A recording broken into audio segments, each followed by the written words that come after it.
Évangile de Jésus-Christ selon saint Matthieu, chapitre 6, versets 7 à 15.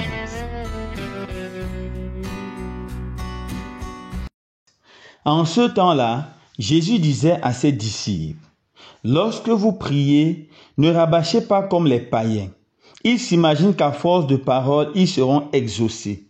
Ne les imitez donc pas, car votre Père sait de quoi vous avez besoin, avant même que vous l'ayez demandé. Vous donc, priez ainsi. Notre Père qui est aux cieux, que ton nom soit sanctifié, que ton règne vienne, que ta volonté soit faite sur la terre comme au ciel. Donne-nous aujourd'hui notre pain de ce jour. Remets-nous nos dettes, comme nous-mêmes nous remettons les dettes à nos débiteurs. Et ne laisse pas entrer en tentation, mais délivre-nous du mal. Car si vous pardonnez aux hommes leurs fautes, votre Père céleste vous pardonnera aussi. Mais si vous ne pardonnez pas aux hommes, votre Père non plus ne vous pardonnera pas vos fautes. Acclamons la parole de Dieu. Louange à toi, Seigneur Jésus. Frères et sœurs bien-aimés, dans l'évangile de ce jour, notre Seigneur nous parle de la prière. Il dit, quand vous priez, ne rabâchez pas comme les païens. Que veut dire rabâcher? Rabâcher veut dire prononcer beaucoup de formules, beaucoup de paroles, sans comprendre ce qu'on dit, sans mettre notre intelligence et notre cœur sur ce qu'on dit. Dire des formules comme une simple récitation. Voilà ce que veut dire rabâcher comme les païens. Je me rappelle l'histoire de cette jeune fille qui travaillait dans une compagnie de McDo. C'était une serveuse. Et à longueur de journée, elle accueillait les clients en disant ceci. Bonjour, monsieur, ou bonjour, madame. Bonne arrivée à McDonald's. Puis-je avoir votre commande? Bonjour monsieur, bonjour madame, bienvenue à McDonald's. Puis-je avoir votre commande? C'est ce qu'elle répétait à longueur de journée.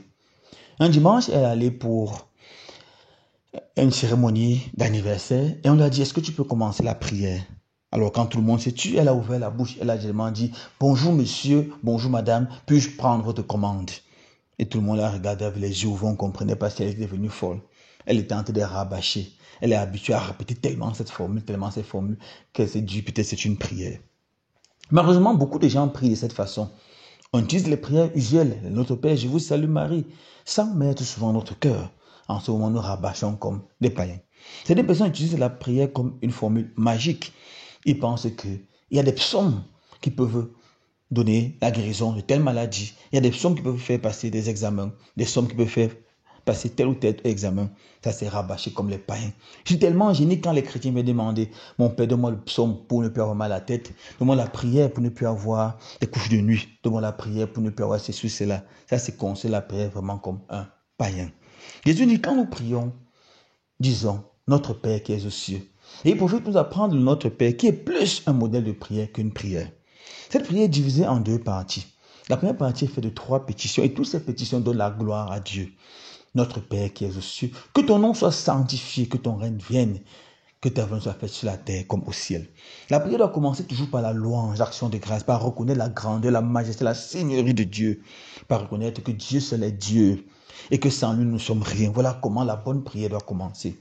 Commence ta prière toujours en louant le Seigneur, en reconnaissant qu'il a fait des merveilles dans ta vie, en connaissant que la vie qu'il te donne est une bénédiction. Tout ce qui met sur ton chemin sont des bénédictions.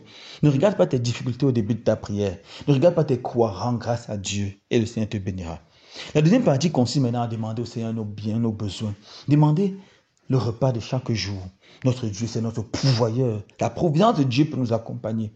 Demander au Seigneur de donner pas seulement le repas de chaque jour, mais de nous donner aussi le pardon de nos péchés. De pardonner nos péchés. En pardonnant, demandons pardon au Seigneur, de nous engager à pardonner à tous ceux qui nous blessent, qui nous offensent.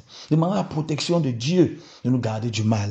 De nous garder du mal qui vient de plus en plus, fait de plus en plus rare dans notre monde. De nous garder du mal dans notre pays. De la vie chère, de la malgouvernance, des sectes exotériques, des crimes rituels, des enfants qui meurent à la fleur de l'âge, des innocents qui sont en prison, des divorces dans des couples, de l'homosexualité qui détruit les familles, de l'inceste qui pourrit les familles. Nous demandons à Dieu de libérer du mal, de toutes sortes de mal.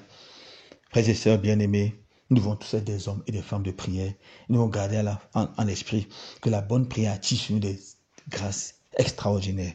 Ouvre-nous des portes de la bénédiction et nous dispose à être pour les autres des canaux de grâce et des canaux de bénédiction. Que les nous donne de pouvoir prier chaque jour de la bonne façon et jamais de rabâcher comme les païens. Loué soit Jésus-Christ.